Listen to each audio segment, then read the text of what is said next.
The privilege of a lifetime is to become who you truly are. There's a photograph of you somewhere. Maybe it's tucked in an album, or lost in a drawer, or living on someone's phone they haven't looked at in years. In it, you're young. Maybe 4, maybe 6, and in your eyes, there's something that isn't there anymore. Not innocence, exactly, not naivety, something else, a kind of unguarded presence. A way of being that didn't apologize for itself, or justify its existence, or perform for the camera. You weren't trying to be anything, you just were. And then, something happened. The world started speaking. Not in a single traumatic moment you could point to and say, that's when it changed.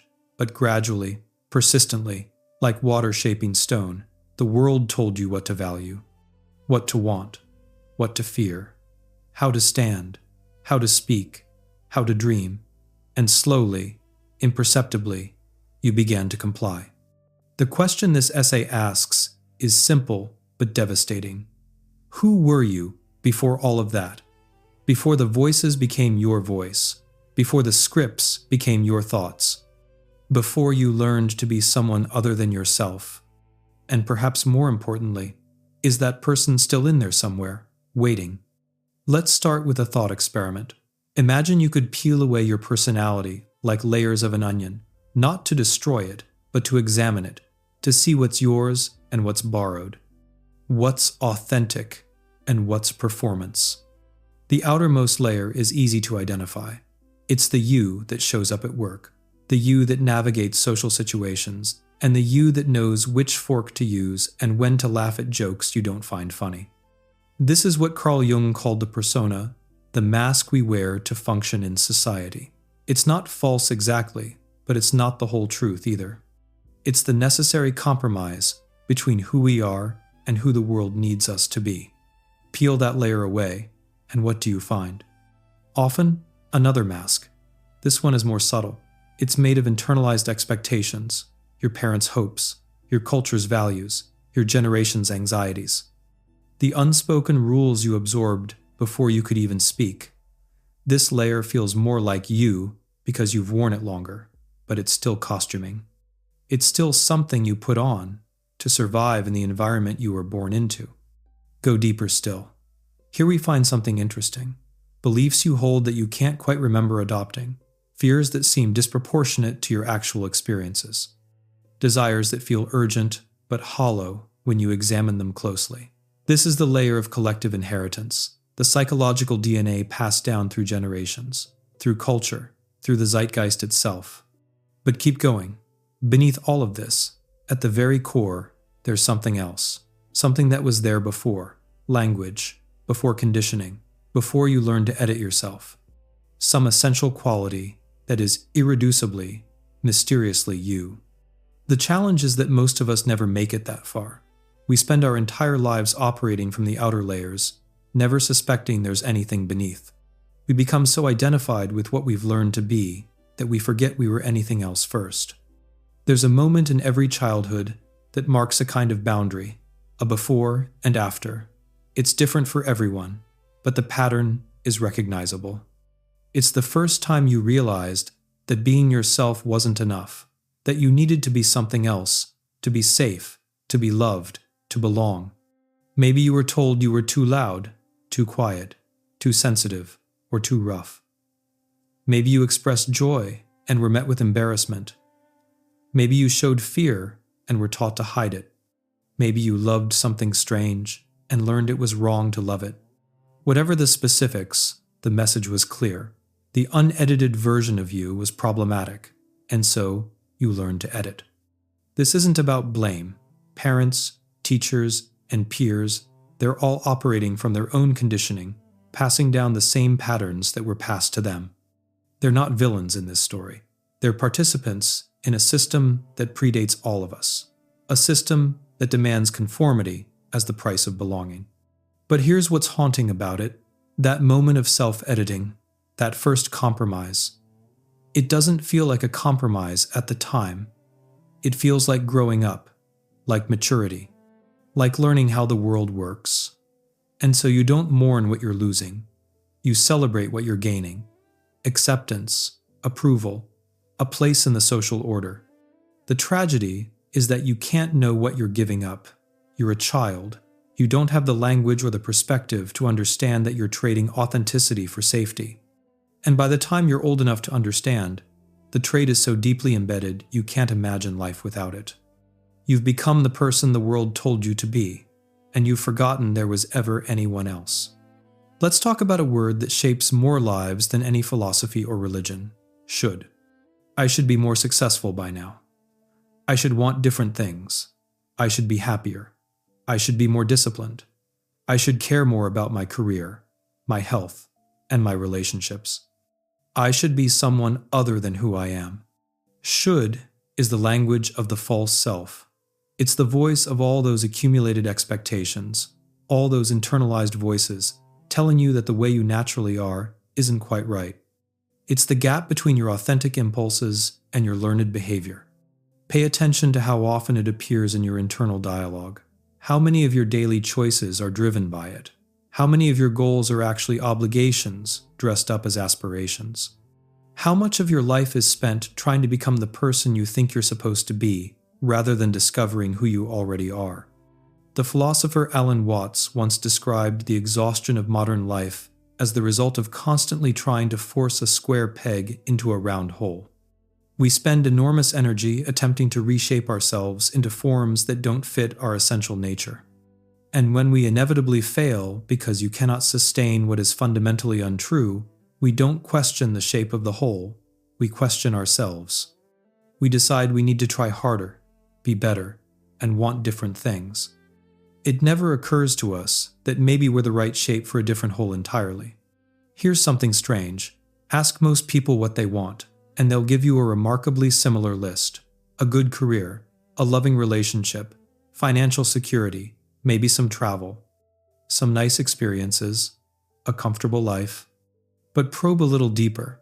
Ask what a good career means to them, what kind of relationship, what they'd do with that security, where they'd travel, and why. The answers start to diverge. And if you keep probing, keep digging beneath the surface responses to the actual felt desires underneath, you often find something surprising. You find wants that don't fit the template, desires that seem illegitimate, impractical, and embarrassing, dreams that were dismissed so long ago they've been almost forgotten, a part of them that wants something entirely different from what they're supposed to want. This is what happens when we perform normalcy. We learn what acceptable dreams look like, and we adopt them, not consciously, not cynically, but because they're the only dreams that seem possible. They're validated by every movie we watch, every advertisement we see, and every conversation about the future we have with well-meaning adults. The truly individual desires, the ones that don't fit the script, get pushed underground. They become sources of shame rather than guidance. We tell ourselves we're being realistic, being mature, being responsible. What we're actually being is obedient. And the cost of this obedience is staggering. Because when you spend your life pursuing goals that aren't truly yours, you can achieve all of them and still feel empty. You can get everything you thought you wanted and realize you were chasing the wrong things all along. Identity is a story. It's the narrative you tell yourself about who you are. And like all stories, it has authors, plural. Some chapters you wrote yourself. But many were written by others, often before you could read, let alone write. Your culture wrote chapters. Your family wrote chapters. Your early experiences wrote chapters. The historical moment you were born into wrote chapters. All of these influences wove themselves into the story of you, and after a while, you couldn't tell which parts were your voice and which were echoes. This is why self-discovery is so difficult. It's not about finding some hidden treasure buried deep within. It's about distinguishing between what's yours and what's borrowed. It's archaeology, not mining. You're not looking for something new. You're excavating something old that's been covered over. The philosopher Michel Foucault spent much of his career examining how power operates through the construction of identity. How institutions, schools, hospitals, governments don't just control us through force, but through shaping what we believe ourselves to be. We internalize the structures so completely that we police ourselves. We don't need external enforcement because we become our own jailers. This sounds dark, and it is, but it's also liberating, because if identity is constructed, it can be deconstructed. If the story was written, it can be rewritten. Not by denying the influences that shaped you, they're real and powerful, but by becoming conscious of them, by recognizing that you are not identical to your conditioning. There's a gap between the constructed you and the essential you, and in that gap, there's freedom. Children are natural philosophers. Before they learn the answers they're supposed to have, they ask the questions we've forgotten how to ask. Why does anything exist? What makes something beautiful? Why do people hurt each other? What happens when we die? These aren't childish questions. They're the deepest questions there are. But at some point, we learn to stop asking them. We're taught that these questions don't have answers, or that the answers are already known, or that asking them is impractical. We learn to focus on manageable problems with definite solutions. We trade wisdom for information, mystery for certainty, and wondering for knowing. And in doing so, we lose something essential. We lose the capacity for genuine surprise. We lose the ability to see the world as it is, rather than as we've been taught to see it. We lose the raw, unmediated experience of being alive. The spiritual teacher, Jiddu Krishnamurti, talked about the importance of dying to the known. By this, he meant releasing our attachment to the accumulated knowledge, beliefs, and identities we've constructed. Not to become ignorant, but to become truly attentive. To see without the filter of conditioning. This is what you were doing before the world told you who to be. You were experiencing it directly, responding authentically. You didn't have theories about how things should feel, or beliefs about what experiences were valid. You just lived. That capacity isn't gone, it's buried. And every moment of genuine surprise you feel, every time something moves you in a way you can't explain or justify, that's the original you breaking through. That's the person you were sending up a flare for. Here's an uncomfortable truth. Returning to who you were before conditioning means disappointing people. It means not fulfilling the expectations that have been placed on you. It means not being who others need you to be. This is why most people don't do it. Not because they lack insight or courage in some abstract sense, but because the cost feels too high. Because our need for belonging is so fundamental that we'll betray ourselves to maintain it. We worry that if we show up as we truly are, we'll be rejected. And we're not wrong to worry. Sometimes we will be rejected. Some relationships are built on you being a particular way, playing a particular role. When you step out of that role, those relationships break. But here's what's also true. Relationships built on performance are exhausting. They require constant vigilance, constant self-editing, and constant energy. And they never truly satisfy because you're never truly seen. You can be surrounded by people and still feel completely alone because none of them know the actual you. The philosopher Søren Kierkegaard wrote about what he called the despair of willing to be oneself. He identified this as one of the fundamental forms of human suffering, the pain that comes from finally deciding to be authentic in a world that demands conformity. But he also wrote about an even deeper despair, the despair of not willing to be oneself.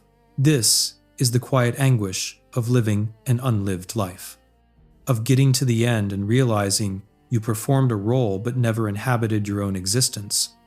The courage to disappoint is really the courage to live, and it requires accepting that you cannot please everyone, that you cannot be all things, and that your authenticity will sometimes make others uncomfortable. Not because you're being cruel or selfish, but because your truth challenges their constructions. There's a massive industry built around the idea of self-improvement. Books, courses, podcasts, and coaches all promising to help you become a better version of yourself. And on the surface, this seems positive. Who doesn't want to improve?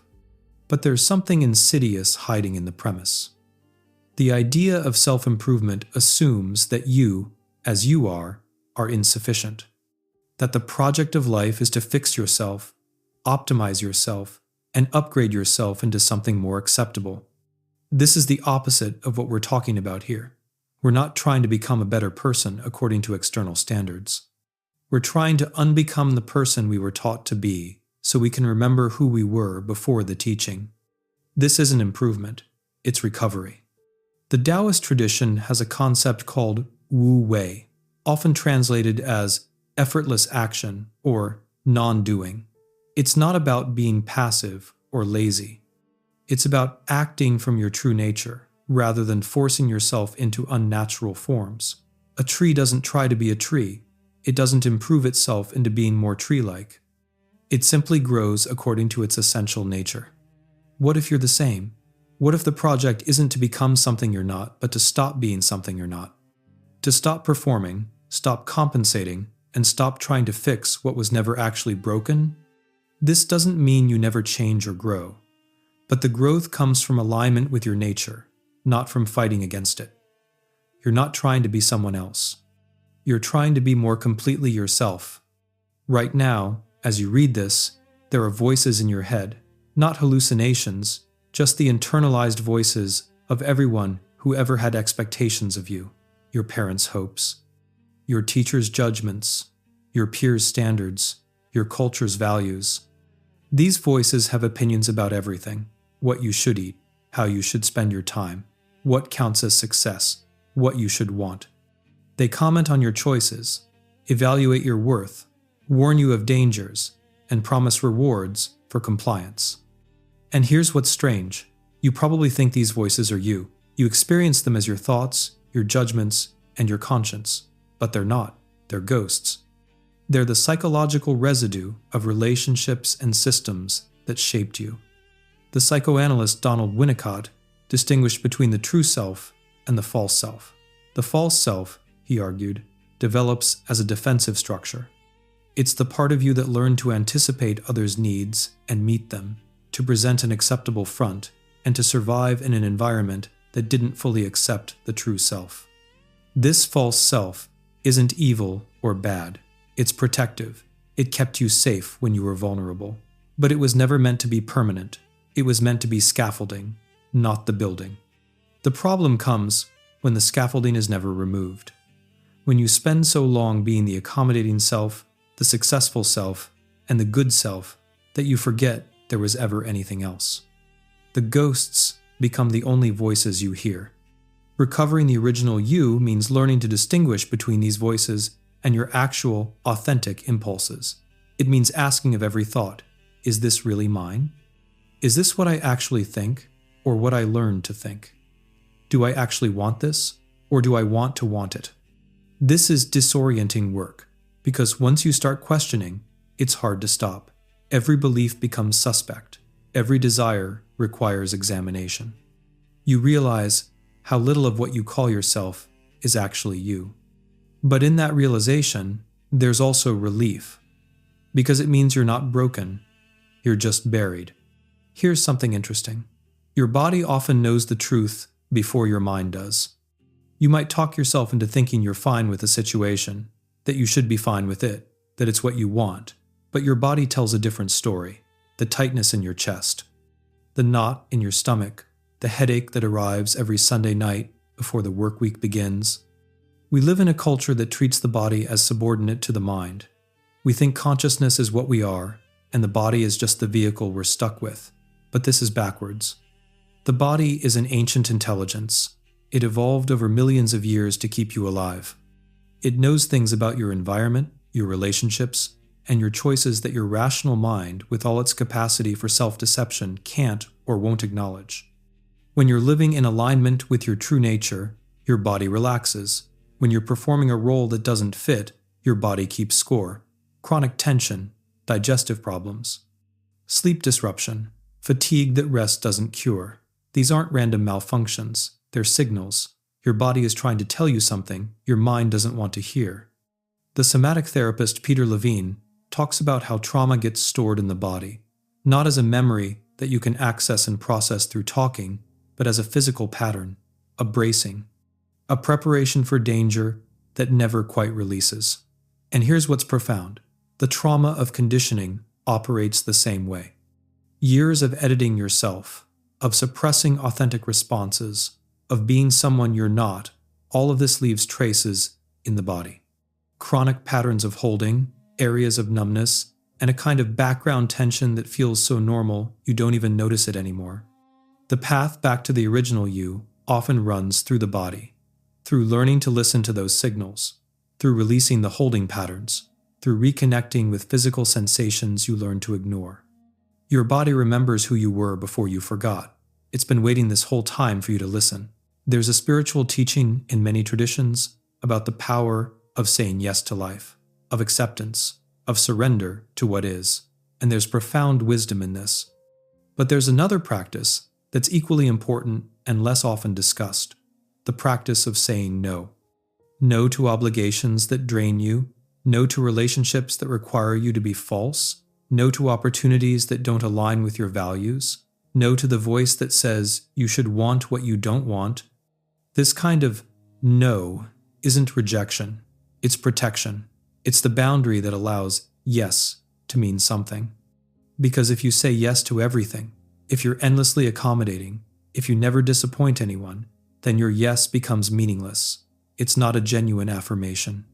It's just the absence of resistance. The original you, the person before conditioning, had a natural capacity for this kind of no. Children do it instinctively. They push away food they don't like. They refuse activities that don't interest them. They say no with their whole body, not out of defiance, but out of clarity about their own experience.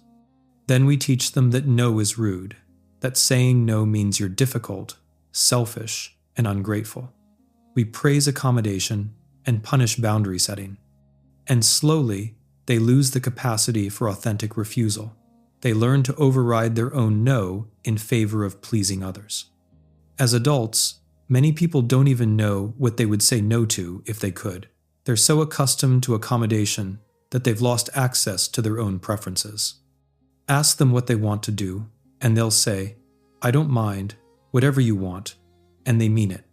Not because they're selfless, but because they genuinely don't know.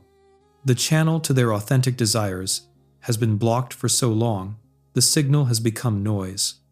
Recovering your no is essential to recovering yourself, because your no defines the shape of your yes. It's what makes your agreement genuine rather than compulsory. It's what allows you to show up as yourself rather than as whoever others need you to be. Here's a question. Who were you before the world told you who to be? The question assumes there's a single answer, a fixed, essential self waiting to be discovered. But what if that's not quite right? What if the person you were before conditioning wasn't a fixed entity but a process, not a thing but a way of being, not a destination but a journey? The Buddhist tradition has a teaching about no self, the idea that what we call the self is actually a constantly changing stream of experiences, sensations, thoughts, and feelings. There's no unchanging essence at the core, just patterns of relating to the world that arise and pass away. From this perspective, the original you isn't a specific set of qualities to recover. It's a mode of engagement. It's the capacity to respond to life directly, without the mediation of all your learned patterns and defenses. It's not about being a particular way. It's about being present to what is, without forcing it into predetermined categories. This is both liberating and unsettling. Liberating, because it means you don't have to find your true self, like it's a treasure hidden in a cave. Unsettling, because it means there's no final answer. There is no point at which you've completed the project of self-discovery and can rest in certainty about who you are. But maybe that's the point. Maybe the freedom isn't in discovering a fixed self. Maybe it's in releasing the need for one.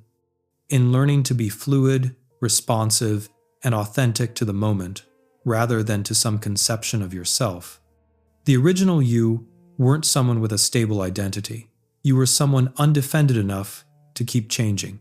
Someone unscripted enough to surprise yourself. Someone alive enough to be genuinely present to what was happening rather than rehearsing what should happen. Let's be honest about something. This essay has been building toward what feels like a clear conclusion. You should return to your authentic self. You should shed the conditioning and recover the person you were before the world interfered. You should live truthfully. But there's a cost to authenticity that needs to be acknowledged. Being yourself doesn't guarantee happiness. It doesn't solve all your problems.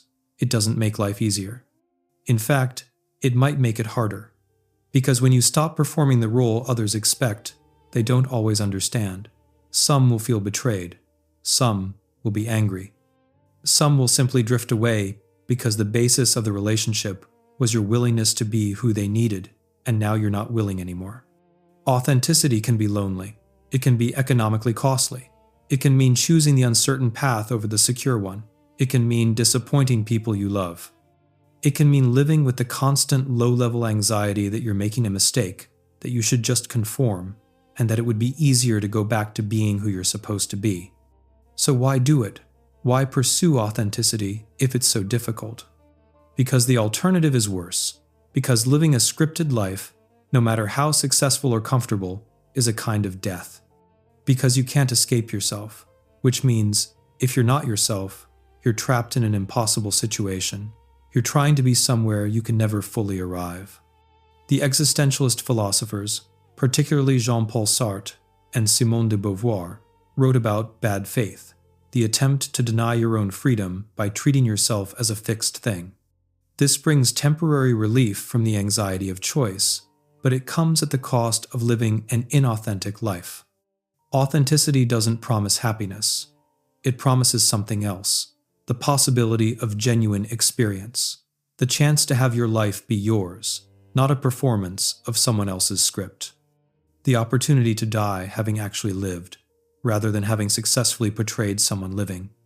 And for some people, that's worth every cost.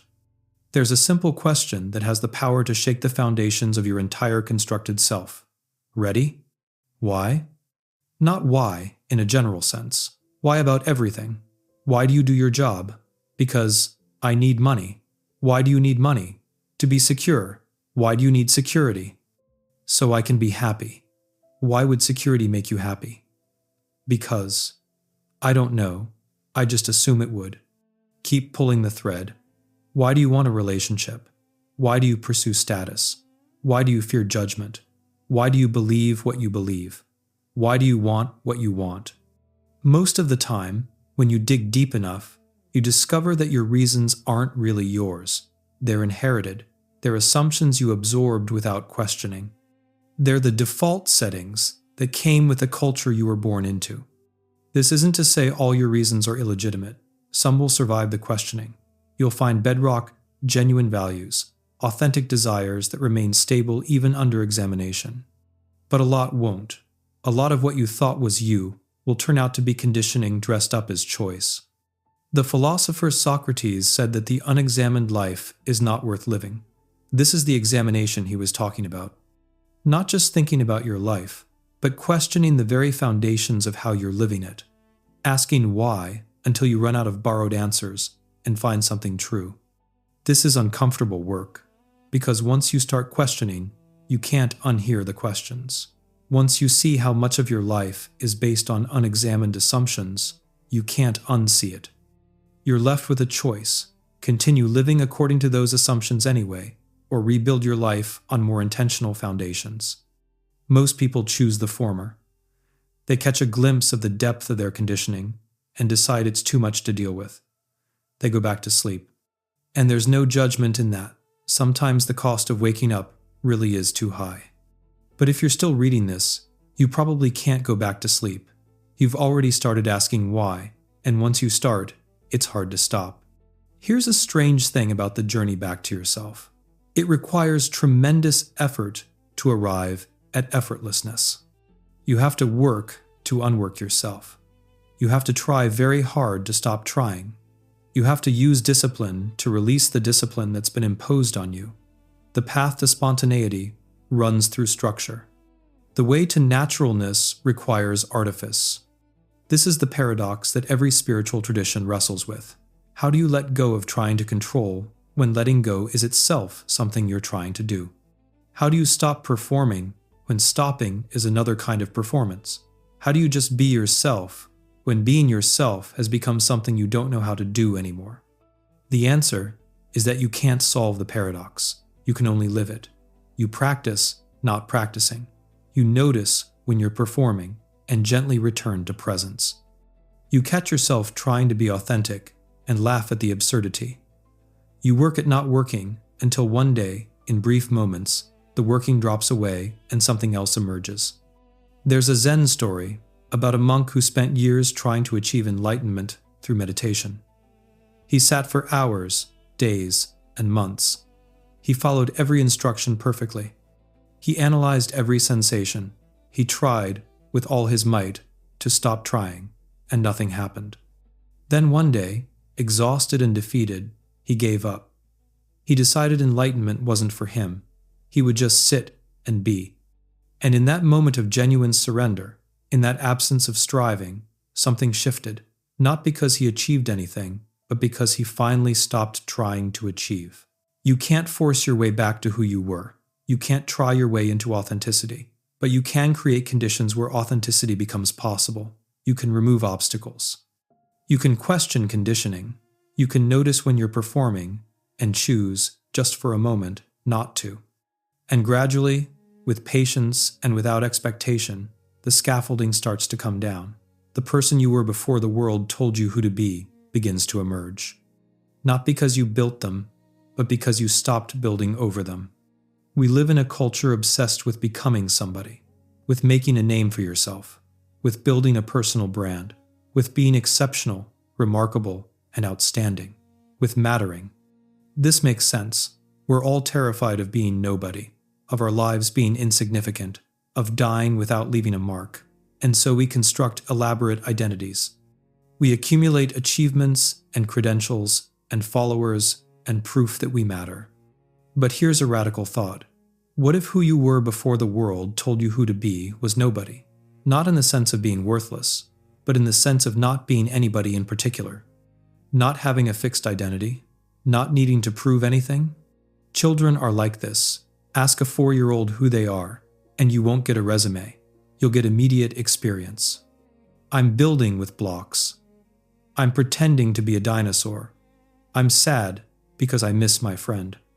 They exist in the present tense, responding to what is, rather than maintaining a consistent self-concept across time. The pressure to become somebody, to have a stable identity that you present to the world, is part of the conditioning. It's another way the world tells you who to be. And while some identity is necessary to function in society, the identification with that identity, the belief that you are your role, your achievements, your reputation, is what causes suffering. The spiritual teacher Ram Dass used to talk about the freedom of being nobody, how liberating it is to stop defending and maintaining an image of yourself, to let go of the need to be perceived in any particular way, to not take yourself so seriously. This doesn't mean becoming passive or ambitionless. It means unhooking your sense of worth from external markers. It means finding the freedom to act without needing the action to define you. It means rediscovering the lightness of being that you had before you learned you needed to be somebody important. Who you were before the world told you who to be wasn't striving to become anyone. You already were, and that was enough. If you're hoping this essay will give you 5 steps to recover your authentic self, I'm afraid I'm going to disappoint you. There are no steps. There's no program. There's no destination you arrive at where you can finally say, yes, I've done it. I'm authentic now. This is the work of a lifetime. It's not a project you complete. It's a practice you return to, again and again and again. Every day, in small and large ways, you'll be invited to perform, to be who others need you to be, to default to the conditioning. And every day, you'll have the chance to choose something else, to pause, to ask if this is really what you want, to notice when you're living from the surface and to sink deeper.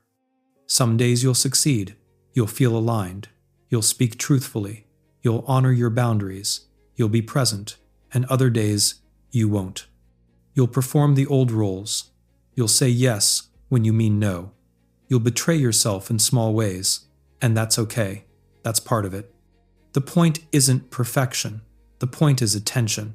The point is developing the capacity to notice when you're being who you actually are versus when you're being who you think you should be. And then, gradually, choosing the former more often. This requires patience. The conditioning took years to establish. It's woven into your neural pathways, your habits, your relationships, and your entire way of moving through the world. It won't unravel overnight, and sometimes, when you start pulling at the threads, things get messier before they get clearer. But here's what's also true. Every moment you choose authenticity over performance strengthens that capacity. Every time you honor your own experience instead of overriding it, you're building new pathways. Every act of genuine expression is a kind of practice. And gradually, something shifts. Not all at once, not permanently, but in moments that become more frequent. You find yourself responding from a deeper place, acting without the usual self-consciousness, speaking without rehearsing, living without the constant background narration of should. These moments are glimpses of who you were before the world told you who to be, and they're also previews of who you might become if you keep doing the work. Here's the final thing I want to say, and it's the most important. Who you were before the world told you who to be, that person is not lost. They're not destroyed. They're not gone. They're still there, right now, in this moment, underneath all the layers, beneath all the conditioning, waiting. Every authentic desire you've suppressed, they remember it. Every time you felt moved by beauty, they felt it. Every moment you've experienced genuine connection, they were present.